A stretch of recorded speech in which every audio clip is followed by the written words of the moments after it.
Hi, my name is Irene Diamant, and today I will be presenting effective pedagogical practices for the primary school teacher. What does it mean to be a great primary school teacher? In order to answer that, we need to discuss effective pedagogical practices. The role of a teacher has changed dramatically over time. A pedagogue in ancient Greek times was a slave who was their master's child's moral, behavioural and educational guide. A didaskalos was the school teacher who was purely an educator. In today's society, a teacher has become a combination of the above definitions. The difference between a mediocre teacher and a great teacher is one that can inspire. A great teacher takes a hand, opens a mind and touches a heart. They are the true heroes of the classroom, and as William and Shadegger wrote, heroes don't overcome advantages, they overcome tragedy, challenge and obstacles. These superhuman challenges that a great teacher needs to overcome are getting the attention of the class, personalising the content of the lesson to each student, using different methods to encourage and boost each child's self-esteem and learning ability, and using classroom resources to improve learning. In order for learning to occur, a teacher must first get the attention of the students. There are various ways to do this, such as using a clap pattern to be repeated by the students or using target words.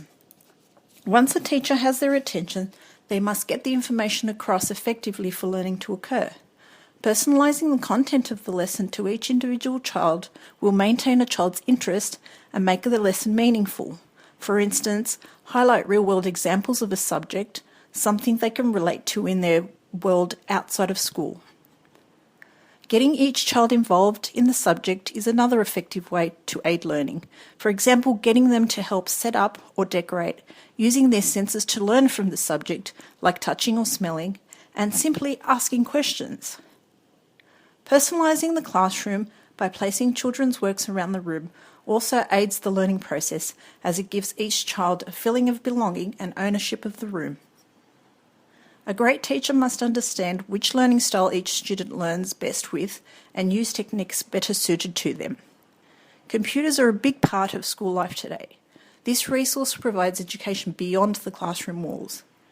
They can also be used as tutoring aids for improving skill levels and can extend to the home, where parents can also assist in a child's learning.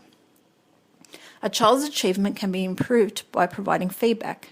Examples of effective feedback are saying "great answer" to a question you will ask a child, task feedback, reports, and parent-teacher interviews.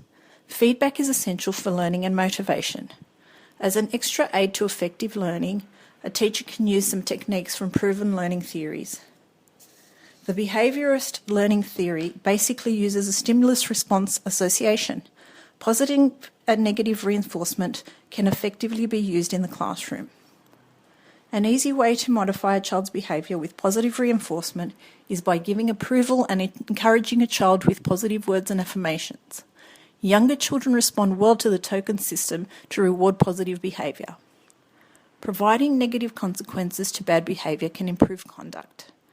Avoidance is also key to promoting positive behaviour, prompting a positive response for a negative one. For example, if a child does not know the answer to a question when asked, a teacher would encourage them to respond. Cognitivism has also been proven to be effective in the classroom. Teachers can promote cognitive activity by applying many principles, such as checking that they have accurately absorbed the information by asking students questions. Associating prior knowledge to new topics can help form mental pictures and schemas.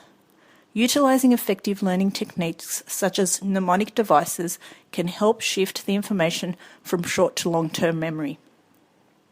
Teachers should also be aware of the diversity of students and developmental differences. Using the constructivist way of learning is the more recent and well-recognised form of learning.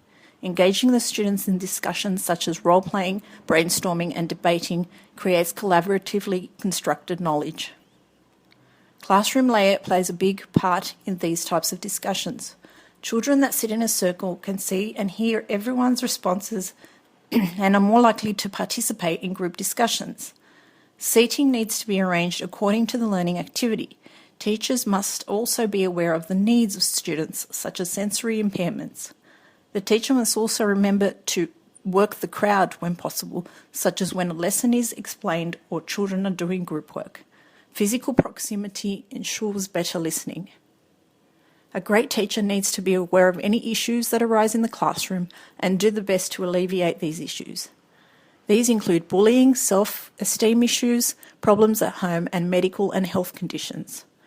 Creating a safe and supportive and caring environment is very important for students to feel they belong and that they can approach the teacher at any time. So what can we observe from these effective teaching techniques? Mastering a classroom requires skill and understanding of some basic tools. By planning, good organisation, creating an inclusive and motivating learning surrounding, giving feedback and moral guidance, a teacher can help the whole child develop and grow as a learner and an individual. Thank you for listening.